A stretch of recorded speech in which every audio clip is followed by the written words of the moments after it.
With just a little over $200, you can absolutely play modern AAA titles at a minimum of 60 frames per second, and competitive frames per second games at well over 200 frames per second. I've got everything ready right here to put this build together.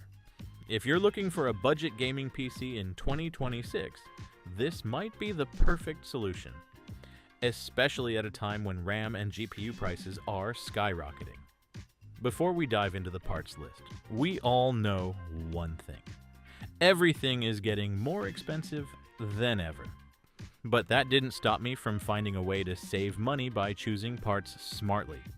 This build is carefully selected to handle modern games without wasting a single dollar. In this video, I'll show you exactly what parts I picked, how much they cost, and where to buy them.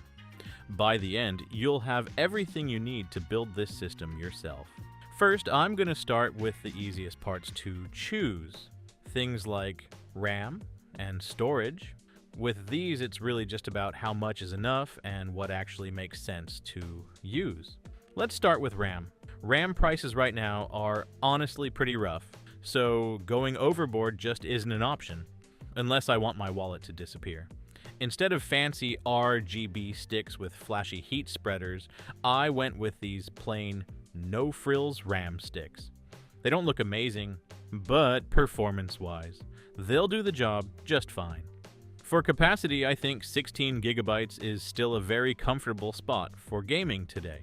I chose two 8GB sticks to take advantage of dual channel, which helps a lot with gaming performance.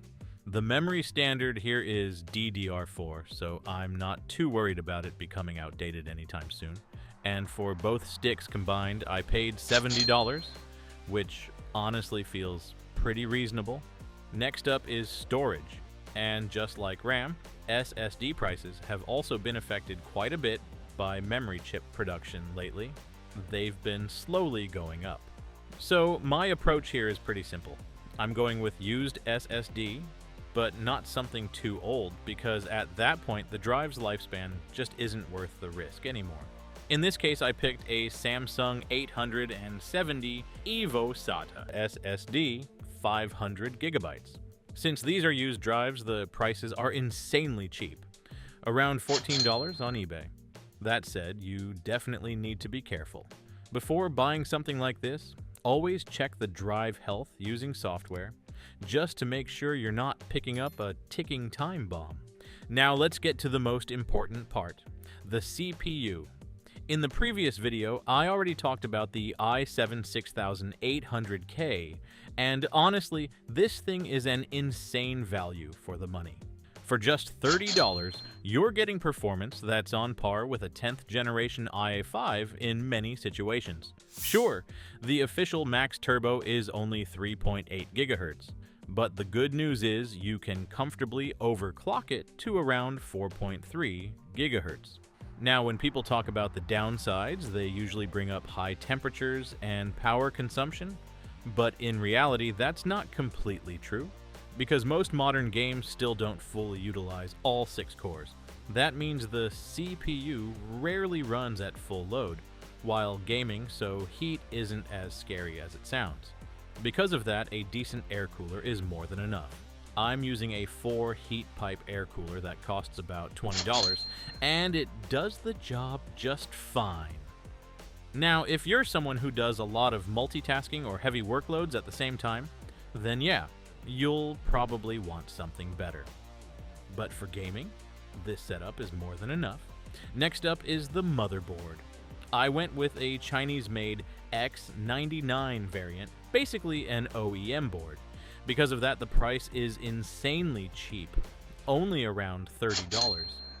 But even at that price, it still gives you everything you actually need, 4 RAM slots, and even an M2 NVMe slot. It's not fancy, but it gets the job done. And finally, the part no gaming PC can live without, the GPU. For this build, I chose a GTX 1066 GB. Honestly, this card needs no introduction. It's one of the most loved GPU of all time, and at 1080p it can still handle almost every game you throw at it. Right now, you can find one on eBay for around $60. Next up is the power supply. At this point, things are much easier for me, but for someone who's new to PC building, this part can actually be pretty confusing. A lot of people simply don't know how many watts they really need. The easiest solution is to use one of those PSU calculator websites. You just enter your parts, how many of each you're using, and it gives you an estimated power draw.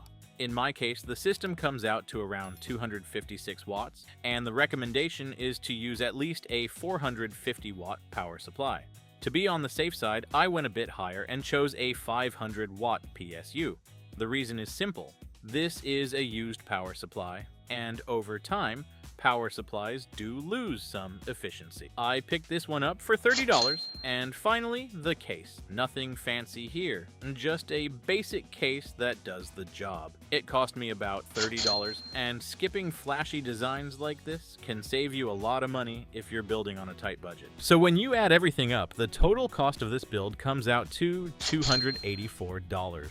Now let's move on and see how it actually performs in real-world gaming.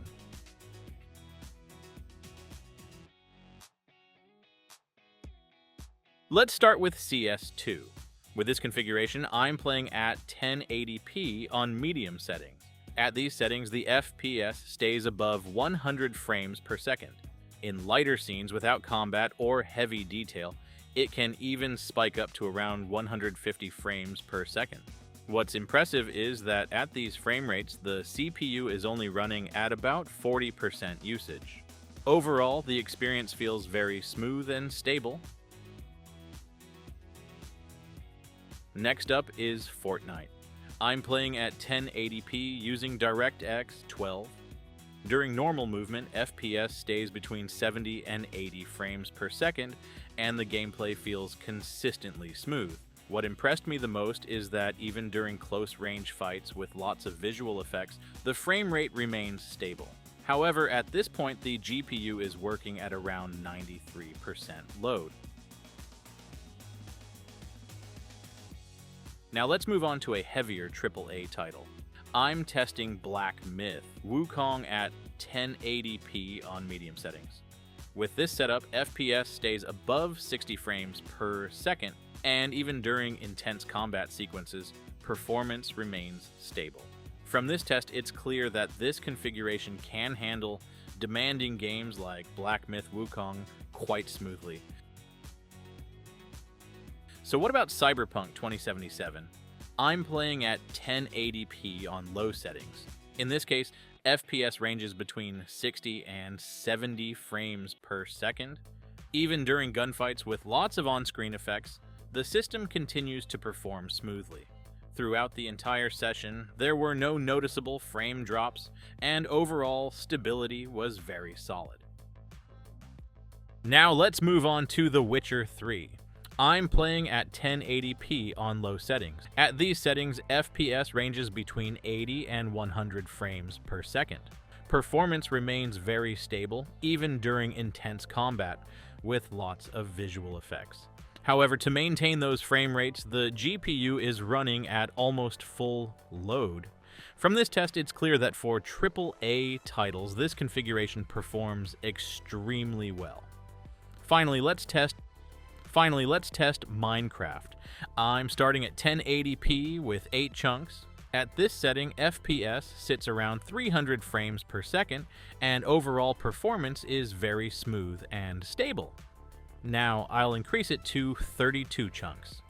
FPS drops to around 120, and when flying high with more terrain being rendered, it dips slightly further to around 100 FPS. Even so, the experience remains smooth and stable, with no noticeable frame drops.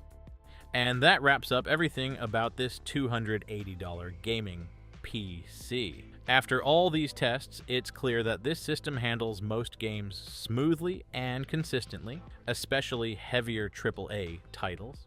At this price point, this is a very strong configuration for anyone on a tight budget.